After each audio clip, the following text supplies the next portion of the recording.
Assalamu alaikum dear learners and welcome to my channel. This is the review exercise of chapter number 2, in which question number 3 is a railway train carries 800 passengers. Railway train में 800 passengers हैं, जिसमें से 55 passengers जो है वो main हैं, 15% children हैं और आपने फाइंड करनी है परसेंटेज ऑफ वुमेन की। तो यहाँ से हम टोटल देख लेते हैं, टोटल पैसेंजर्स कितने हैं जी। टोटल पैसेंजर्स हैं 800 और इसमें से जो मेन है वो हैं 55%। तो 55% मेन हो गए, तो इसका 55% निकालेंगे ऑफ 800, तो ये आ जाता है जी यहाँ से कटिंग करके 440। तो 440 हैं जी मैन। अब आपने देखना है जी चिल्ड्रन कितने हैं। चिल्ड्रन हैं 15%, तो 15% चिल्ड्रन हैं। अब निकाल लेते हैं 15% किसका, 800 है, क्योंकि टोटल 800 यहाँ पे पैसेंजर्स हैं। तो इसको इससे कटिंग करके 15 8 टाइम्स होता है जी 120, तो 120 हैं जी चिल्ड्रन। अब हमने निकालनी है वुमेन की, तो वुमेन जब निकालेंगे तो वो ये आ जाएगा, टोटल में से अगर हम चिल्ड्रन और मैन को माइनस कर दें तो हमारे पास जो बाकी जो बचेंगी वो बन जाएंगी वुमेन। तो यहाँ पे टोटल हमारे पास 800 थे, मैन उसमें से 440 हो गए, चिल्ड्रन हो गए 120। तो इसमें से जो अगर माइनस करें तो वुमेन बचती हैं 240। तो 240 जो है वो वुमेन है, लेकिन क्वेश्चन में कहा गया what is the percentage of women. तो परसेंटेज ऑफ वुमेन निकालने के लिए ऑब्वियसली आपको पता है कि हम मल्टीप्लाई करते हैं 100 से परसेंटेज ऑफ वुमेन। तो यहाँ पे हम क्या करेंगे, 240 जो है वो वुमेन है और टोटल जो है वो 800 पैसेंजर्स थे, तो मल्टीप्लाई करेंगे 100 से। जब भी आपने परसेंटेज में जाना है मल्टीप्लाई करना है 100 से, तो इसको अगर आप कैलकुलेट करें तो यहाँ पे आ जाता है जी 30%। इसको आप कटिंग करके यहाँ से आंसर निकाल सकते हैं, तो ये आंसर आ जाएगा 30%।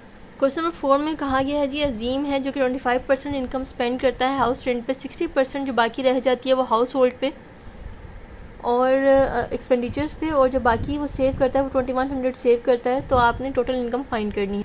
तो जी पहले लेट कर लेते हैं कि टोटल इनकम हमारे पास 100% है। Let total income is 100।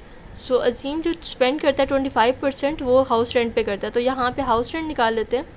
House rent है जी 25%, तो 25% अगर हम 100 में से 25 माइनस कर दें, मतलब कि यहाँ पे चले 100% ले लेते हैं, 100 में से 25 माइनस करेंगे तो आपके पास रह जाएगा 75%, या फिर 75 कर लें।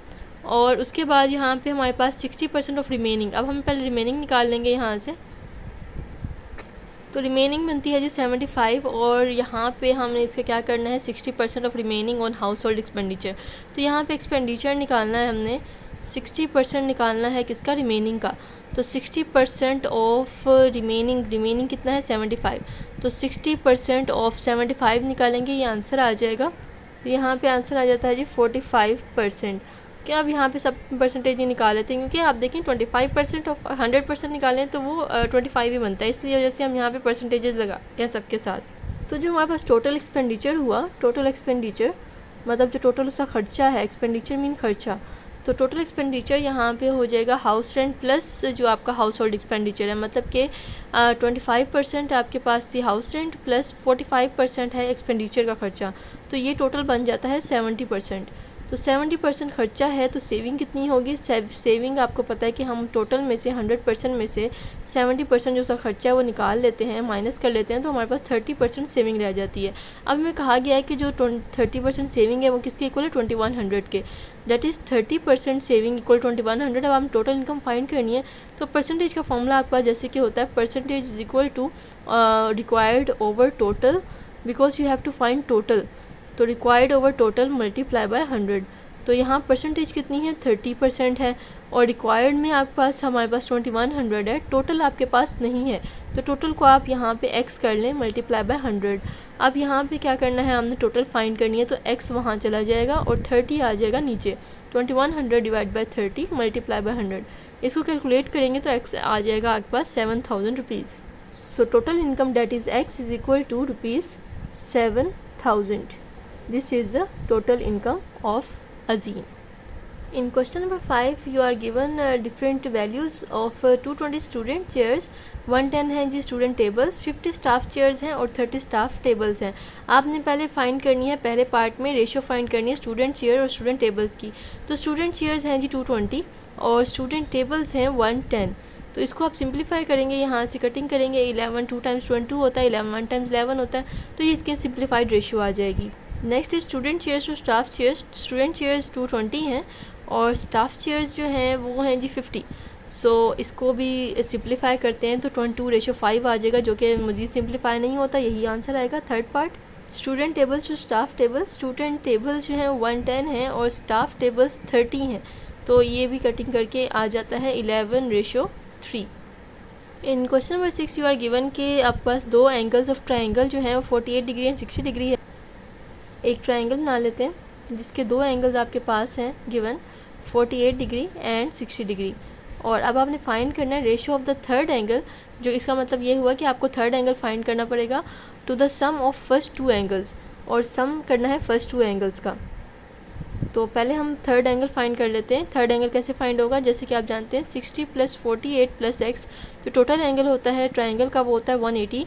तो यहाँ पे इकट्ठा करें इसको तो टोटल आता है 108 + x = 180। तो यहाँ से x निकालेंगे जो कि थर्ड एंगल है 180 - 108, x इक्वल आ जाता है 72 degrees. So this is the third angle. अब फाइंड क्या करना है, ratio of the third angle to the sum of first two. Third angle ratio the sum of first two angles, sum of first two angles. तो यहाँ से आपके पास क्या आ जाएगा, third angle is 72, sum of first two angles that is दो first two angles है वो 60 और 48 थे, इनका सम करेंगे 72 रेशियो 60 + 48 इज़ 108। इसको कटिंग करेंगे और सिंप्लीफाई करेंगे तो आंसर आ जाता है 2:3। इसको आप 2 से कटिंग कर सकते हैं और एट द एंड आपको आंसर मिल जाएगा 2:3। क्वेश्चन नंबर 7, 8 पर्सन्स हैं जो कि काम कर सकते हैं 24 डेज़ में एक जॉब कर सकते हैं, और अगर 4 पर्सन्स ज़्यादा इसमें ज्वाइन कर दिए जाएँ तो वही काम कितने दिनों में कंप्लीट हो जाएगा। तो यहाँ पे आपने ऊपर लिखना है जी पर्सन्स और रेशियो डालना है डेज़ के साथ। तो पहले आपके पास पर्सन्स हैं जी 8 और वो कितने दिनों में काम कर रहे हैं 24 डेज़ में। अगर 4 मोर पर्सन्स ज्वाइन दैम, मतलब 4 मोर पर्सन्स का मतलब है कि पहले 8 बंदों में हमने 4 बंदे और ऐड कर दिए, तो 8 और 4 हो गए 12 पर्सन। तो आपने यहाँ पे इससे कंफ्यूज नहीं होना कि यहाँ 4 पीपल आएंगे, यहाँ पे 12 आएंगे, क्योंकि 4 ने ज्वाइन किया है 8 पर्सन्स को। तो अब आपने डेज़ फाइंड करनी है कि डेज़ कितने बनेंगे। तो जैसा कि मैंने आपको एक्सरसाइज 1.5 अगर आप नहीं देखें वो रिकॉर्ड वीडियो मौजूद है, तो यहाँ पे डेज़ अगर ऊपर जाएँ तो हमेशा जो पर्सन्स हैं उनका जो एरो है वो डाउन आता है। ये मैं एक्सरसाइज 1.5 में डिटेल से बता चुकी हूँ। तो यहाँ से अगर आपने इसको करना है जी सिंप्लीफाई, आपके पास जो हेड वाला नंबर है वो आता है नीचे और टेल वाला ऊपर आता है, तो यहाँ पे 8/12 आ जाएगा। तो यहाँ पे x = 8/12 और ये 24 मल्टीप्लाई हो जाएगा वहाँ जाके, तो ये आ जाएगा x = 16। So what is 16? 16 are the days. तो ये आपने मेंशन लाजमी करना है कि आपने फाइंड किया है, 16 डेज़ आंसर है। कि the last question of this review exercise, तो इसमें है जी आपके पास 18 स्टूडेंट्स हैं, 36 डेज़ के लिए वो एक हॉस्टल में स्टे कर रहे हैं और उनका जो अमाउंट है, जो कॉस्ट लग रही है वो लग रही है 58,320 रुपीज़। तो अब हमने कॉस्ट फाइंड करनी है, कितना स्टे ऑफ 9 स्टूडेंट है और 12 डेज़ के लिए है। तो यहाँ पे ऊपर क्या लिखेंगे, student ratio days ratio cost. तो यहाँ पे पहले 18 स्टूडेंट्स हैं और 36 डेज़ हैं और कॉस्ट है जी 58,320 रुपीज़। इसके अलावा जो फाइंड करना है वो हमने कॉस्ट फाइंड करनी है ऑफ 9 स्टूडेंट्स फॉर 12 डेज़। तो अब आपको ये पता है कि कॉस्ट ऊपर जाएगी, जो x वाली वैल्यू है उसको आपने हमेशा उसका एरो ऊपर रखना है। तो x ऊपर जाएगा, कॉस्ट ऊपर जाएगी, तो ऑब्वियसली उनका डेज़ भी ज़्यादा होंगे, क्योंकि अगर पैसे ज़्यादा हों तो डेज़ ज़्यादा होंगे, क्योंकि ज़्यादा दिनों के ज़्यादा पैसे लगते हैं। और इसके अलावा अगर कॉस्ट ज़्यादा हो रही है तो हमने देखना इसको इसके साथ ही देखना है, आपस में इन दोनों को नहीं देखना, जो x वाली वैल्यूज़ हैं उनको ही दोनों के साथ मैच करना है। तो अगर कॉस्ट ज़्यादा हो रही है ऑब्वियसली स्टूडेंट्स भी ज़्यादा होंगे, क्योंकि ज़्यादा लोगों के ज़्यादा पैसे लगते हैं। तो एरोज़ यहाँ पे बहुत ज़्यादा इंपॉर्टेंट है, तो एरोज़ का हमने लाजमी ध्यान रखना है। तो इसको आपने सिंपल क्या कर लेना है जी, सिंप्लीफाई कर लेना है। पहले इसको लिख लेते हैं, जो हेड वाली वैल्यू है वो नीचे आएगी, ये ध्यान रखना है, मल्टीप्लाई बाय 9/18।